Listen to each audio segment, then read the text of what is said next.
Olá, nesse vídeo eu pretendo falar com vocês sobre sistema operacional, sobre uma classificação de programas de software de acordo com sua funcionalidade, digamos assim, e ilustrar essa classificação, né, através de alguns softwares que nós usamos com uma certa frequência. Então vamos começar falando do sistema operacional, né? O sistema operacional, de fato, é um conjunto de softwares, um conjunto de programas que são empregados para promover o funcionamento do computador, a interação do computador com o usuário e com os dispositivos, né? Então, a função do sistema operacional é tornar o computador, aquela máquina que simplesmente é um conjunto de circuitos, né? Transformar esse conjunto de circuitos, tá, em algo que seja útil, né? Que seja utilizado pelas pessoas comuns, né? Bom, quando a gente pega os computadores, os primeiros computadores na história da computação, né, eles não tinham o que a gente chama de um sistema operacional, né? Como eu falei para vocês, usualmente eles já eram programados em código binário e eles rodavam um programa por vez, né? Que acontece, né, que com o passar do tempo, né, à medida que os computadores foram evoluindo e a programação também foi evoluindo, começaram a surgir começou a surgir uma coisa que foi muito útil para poupar o tempo de trabalho dos programadores, né, e otimizar, inclusive poupar memória, né, de armazenagem de programas, que foi o seguinte, né, os computadores tinham algumas tarefas que eram feitas por computadores que eram repetidamente feitas, né, em diversos programas, né? Então eu tinha, por exemplo, um programa para calcular, tá, o relatório de caixa, né, de uma empresa. Tá? E esse relatório tinha que ser impresso ao final, né? Eu tinha outro programa que era para calcular, tá, o relatório de recursos humanos da empresa, né? Folha de pagamento, enfim, quanto estou devendo de 13º, uma série de coisas desse tipo, e esse relatório também teria que ser impresso ao final. O processo de impressão, né, ele tinha uma parte que era a mesma, né, nos dois programas, né? Então, o que os programadores começaram a se perguntar, bom, seria bom se a gente pudesse usar essa mesma parte, separar, né, e usar como um módulo à parte, como um programa que pudesse ser chamado dos outros programas. Esse programa começaram, de fato, com o avanço da tecnologia do computador, e os programadores começaram a poder fazer programas que chamavam outros programas, né? E esses programas que eram chamados por um programa principal, eles passaram a ser chamados de bibliotecas, né, ou libraries, né? São programas auxiliares, são programas que o usuário não chama diretamente, né, mas um programa pode chamar para executar uma determinada função, né?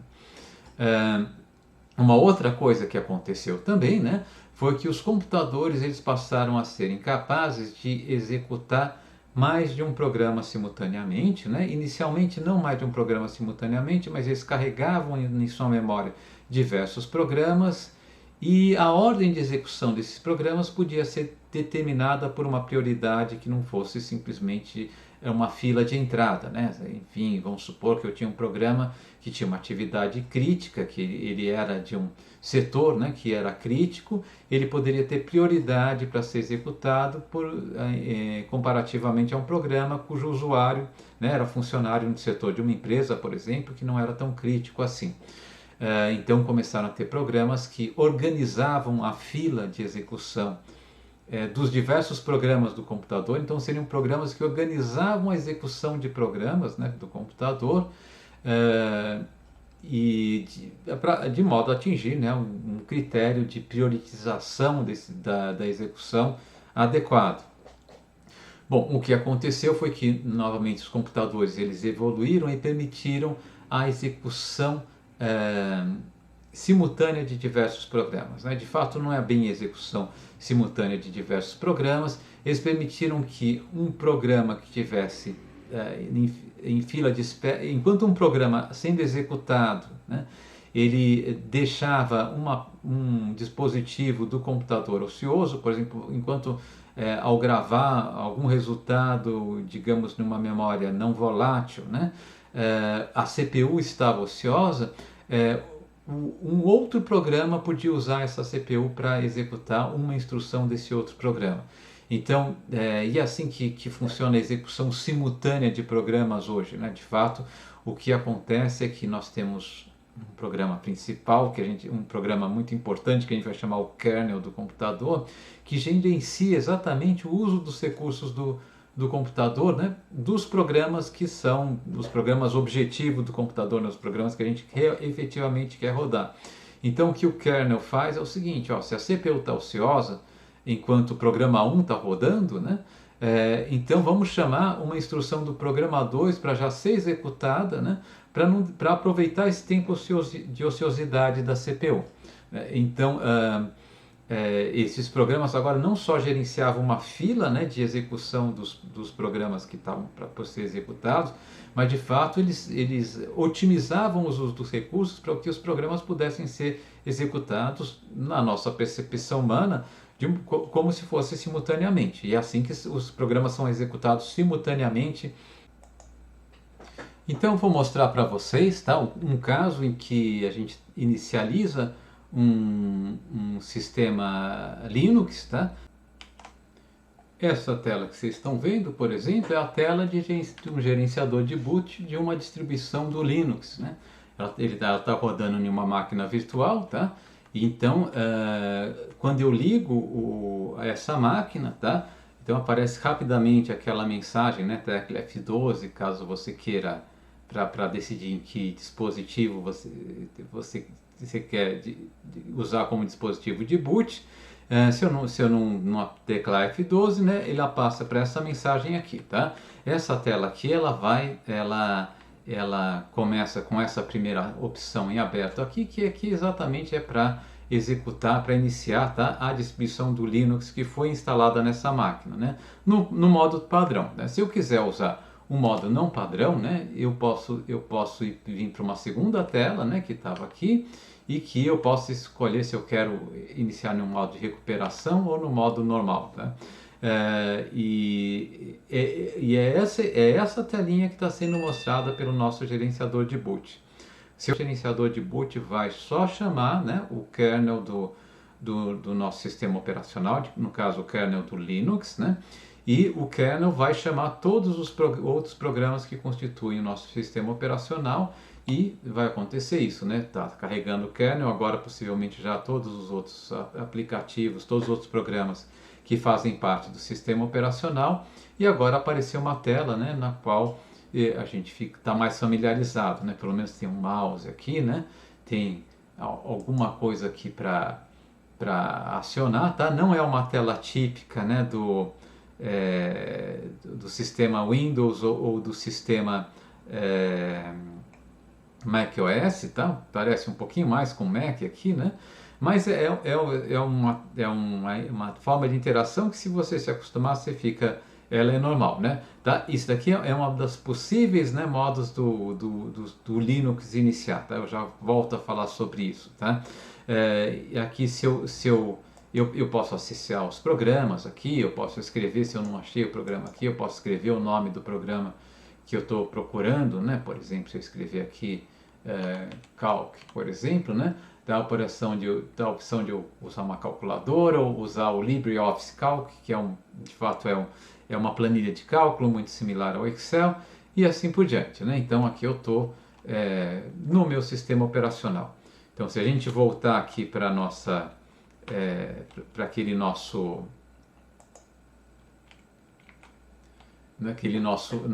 tela inicial, né? Então, aquela telinha que eu mostrei para vocês, né, que tinha que escolher o sistema operacional, estava nessa etapa aqui. Quando eu apertei Enter, né, ele chamou o kernel e o kernel chamou o sistema operacional e apareceu aquela tela, já que eu tinha já uma interação gráfica, né, com o nosso computador, tá?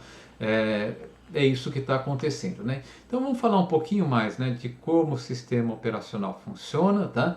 E de quais são os tipos de softwares, né, que são usados em um sistema operacional, né? Então, mudando aqui de telinha, como eu falei para vocês, né, a parte mais importante do sistema operacional é o chamado kernel, né, é o coração, né, o núcleo duro do sistema operacional, né?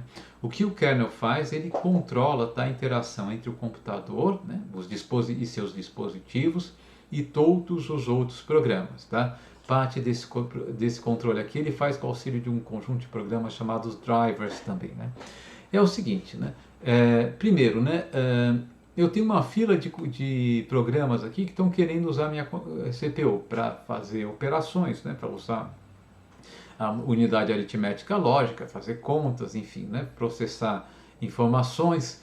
E acontece que a CPU ela não pode ser usada por todos ao mesmo tempo. O kernel que decide, né, que instrução, né, em cada passo da CPU, que instrução vai ser executada por que programa, né? Então, isso daqui é uma tarefa importante do kernel, né?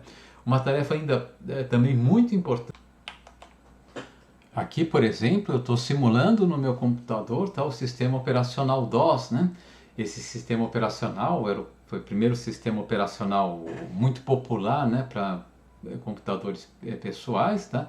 Era um sistema, ele nem permitia a execução de tarefas simultâneas, mas a interação desse sistema operacional com o usuário, tá, era via comandos, né, de linha, né? Então a tela inicial que aparecia era uma tela como essa aqui, e eu nessa tela inicial, só aqui, deixa eu só, né, por exemplo,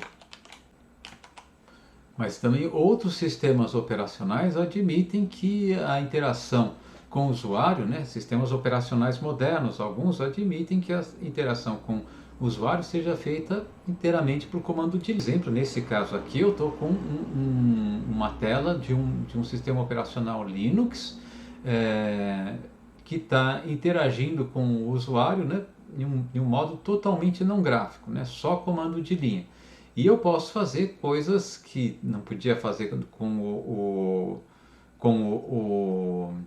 o DOS, né? Eu posso fazer coisas que usam bastante recursos do computador, eu posso fazer coisas sofisticadas. Eu posso usar o R, né? Em um computador que só tenha interface de comando de linha. Por exemplo, aqui eu chamei o R para usar, né? Por exemplo, posso chamar algum tipo de função aqui, né? Atan de π vezes 4. E quando a gente fala de interface gráfica, né, Graphical User Interface, a gente desktop padrão, por exemplo, o desktop do Windows, que tem uma cara bem definida, né, ou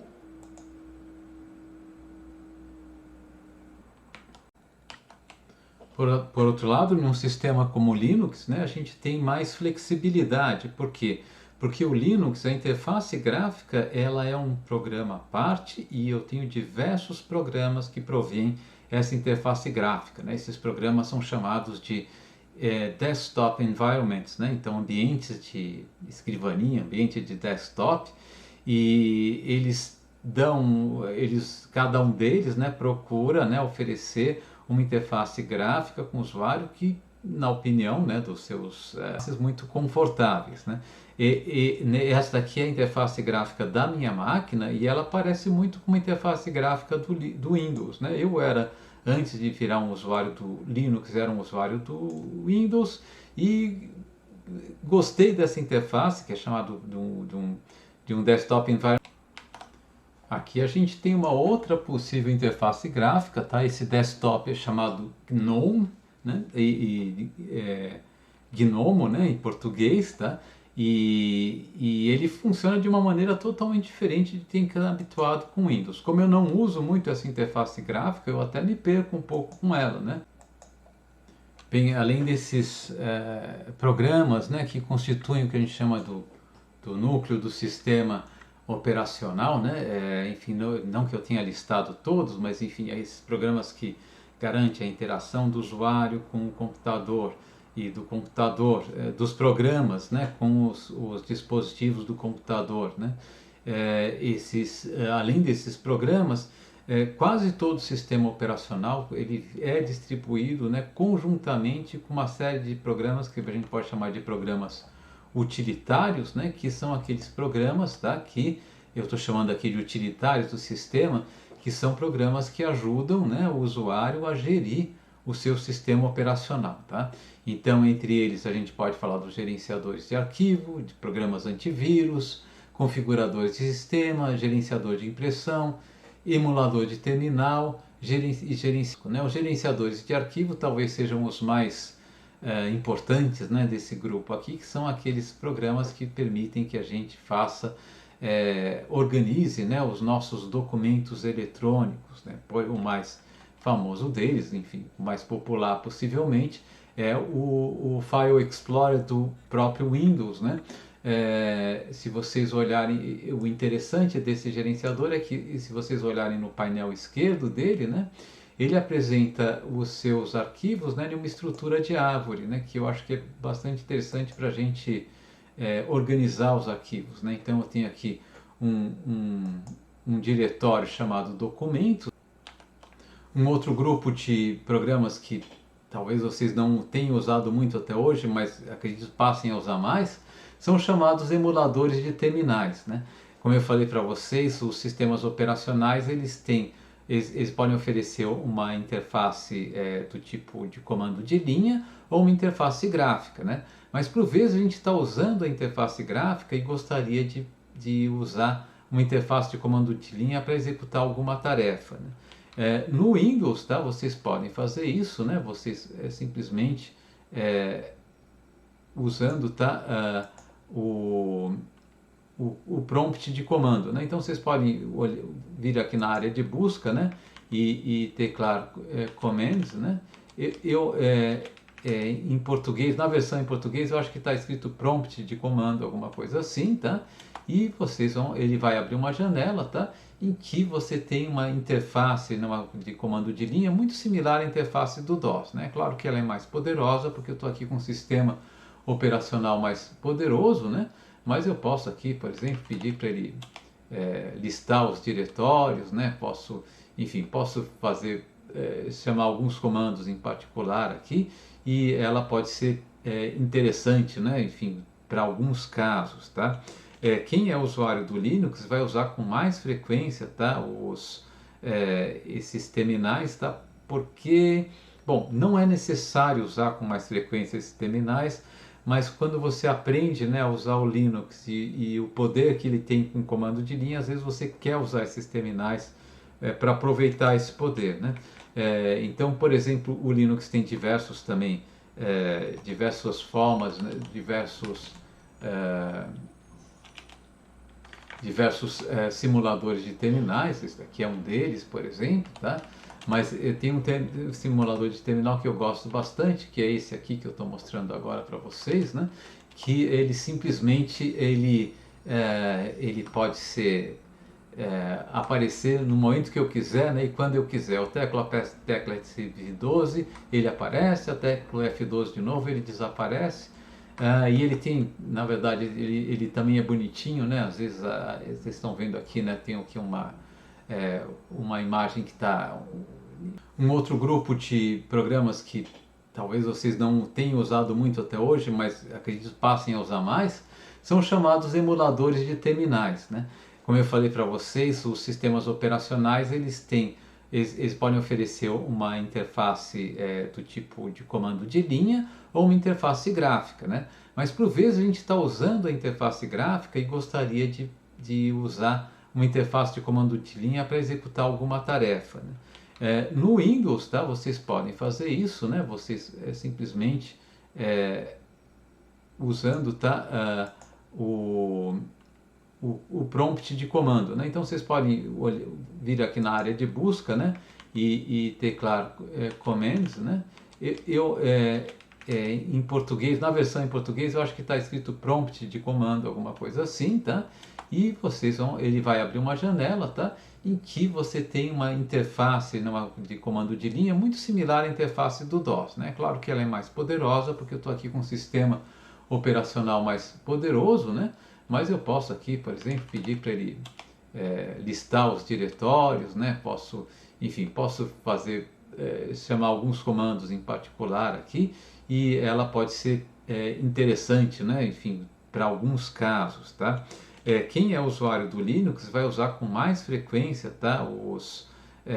Esses terminais, tá? Porque, bom, não é necessário usar com mais frequência esses terminais, mas quando você aprende, né, a usar o Linux e o poder que ele tem com comando de linha, às vezes você quer usar esses terminais para aproveitar esse poder, né? Então, por exemplo, o Linux tem diversos também, diversas formas, né, diversos simuladores de terminais. Esse daqui é um deles, por exemplo, tá?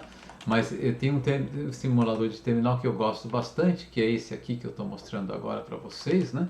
Que ele simplesmente ele pode ser aparecer no momento que eu quiser, né? E quando eu quiser. Eu teclo a tecla F12, ele aparece, a tecla F12 de novo, ele desaparece. E ele tem, na verdade, ele também é bonitinho, né? Às vezes vocês estão vendo aqui, né? Tem aqui uma imagem que está um azulzinho aqui, né? Se eu peço para ele listar os arquivos, ele lista os diretórios em azul, né? Outros arquivos em branco, enfim. Então ele tem uma interface que é agradável ao olho, na minha opinião. Não sei se para todo mundo né? Na verdade, eu configurei para ele ficar com esse visual.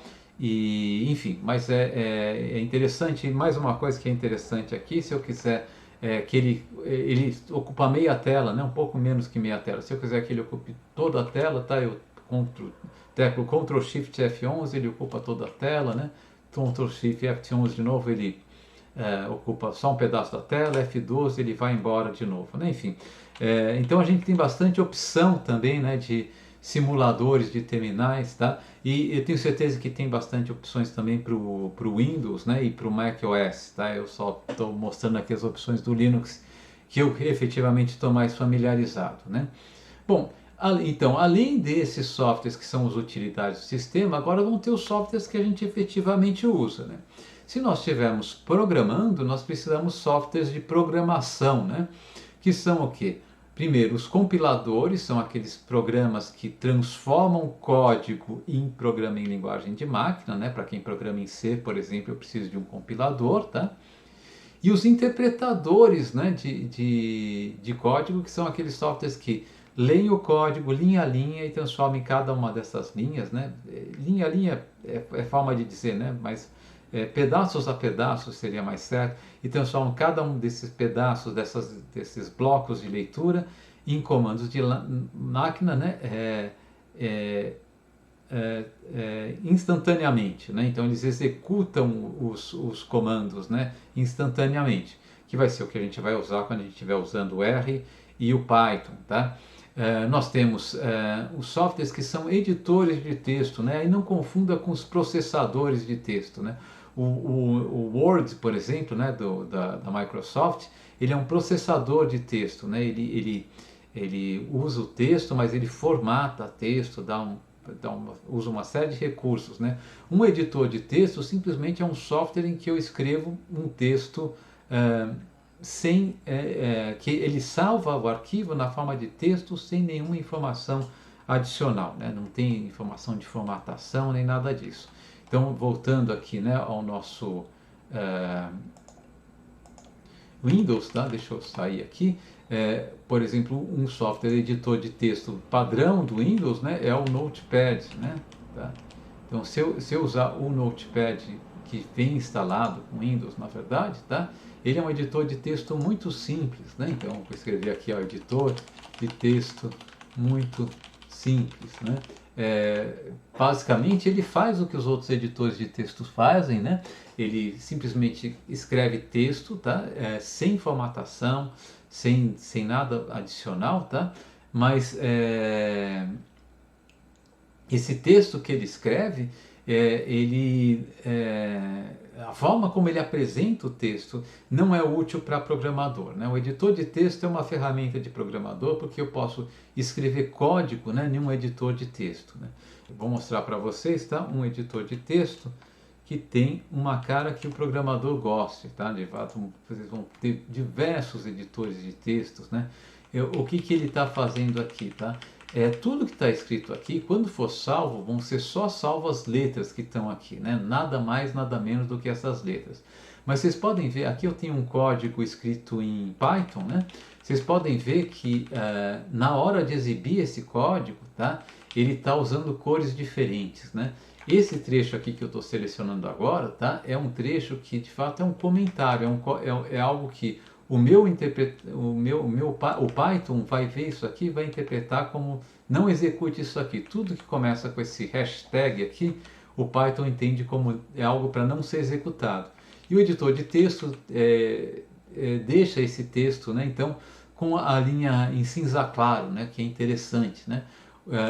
Esse imports aqui que está em verde claro é um comando, né? Pandas é um nome, tá? Então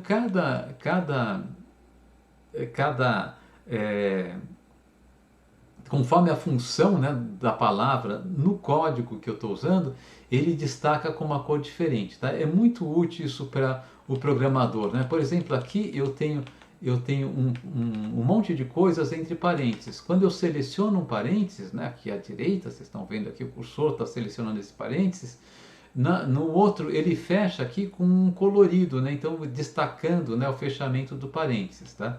É isso que a gente gosta de ter em um editor de texto, tá? Esse editor aqui em particular, ele é um editor chamado como Vim, né?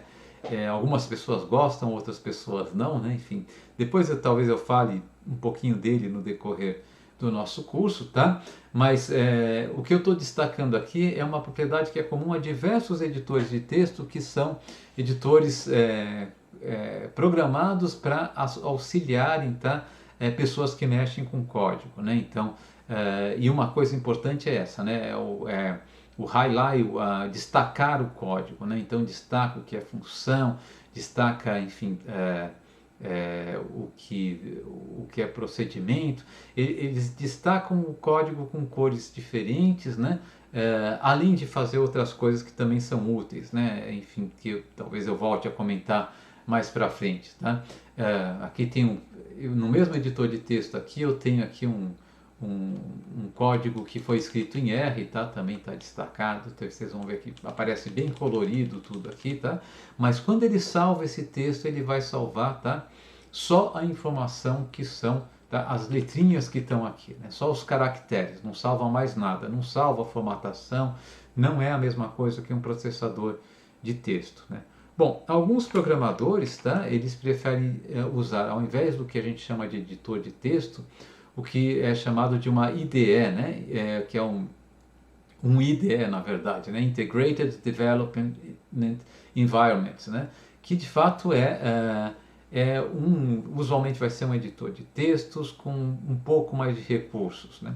Só para dar uma ilustração aqui. Esse aqui é um IDE do R, tá? Ou seja, é uma forma, um ambiente no qual eu posso escrever código do R, aqui nessa janela aqui. Eu posso olhar, tá? Eu posso mandar rodar esse código, aparece o resultado aqui embaixo, e aqui à esquerda eu posso observar, tá? Os chamados objetos, enfim, o que eu armazenei na memória relativa ao R, posso posso ver esses objetos se eu quiser, né?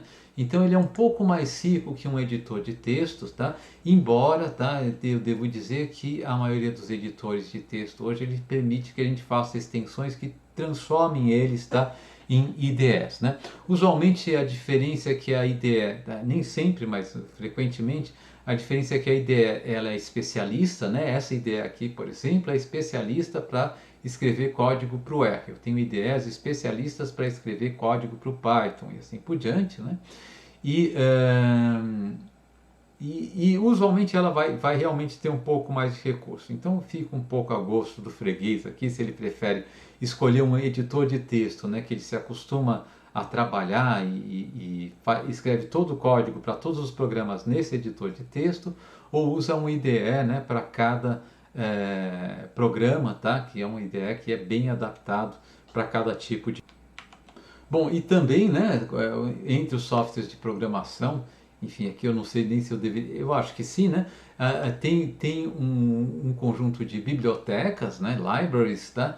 que são de apoio para a programação, né? De fato, a gente vai ver isso, a gente vai usar o R, a gente vai usar coisas que a gente pode chamar de extensões do R, que são códigos que foram escritos em R, ou às vezes até em C, não necessariamente em R, mas que são usados para estender os recursos do R. A mesma coisa vale para o Python, a mesma coisa vale para a linguagem C e para a maioria de linguagens de programação. Para as melhores linguagens de programação, isso é verdade, porque essas bibliotecas elas poupam muito o trabalho do programador, né? A gente não tem que reinventar a roda, tá?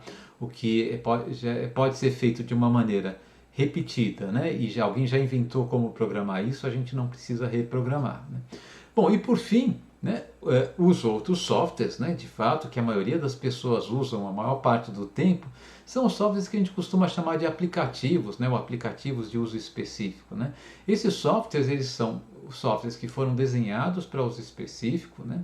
Usualmente eles não têm interface de comando de linha, eles têm interface gráfica, né? E, e eles são de uso relativamente intuitivo, né? Okay? Essas apresentações que eu estou mostrando para vocês, né, que simulam um quadro negro aqui, eu fiz de um software que é um aplicativo, né? Então aqui vocês estão vendo, eu uso o botão, se eu quero escrever alguma coisa, eu simplesmente venho aqui no meu aplicativo, escrevo alguma coisa, né?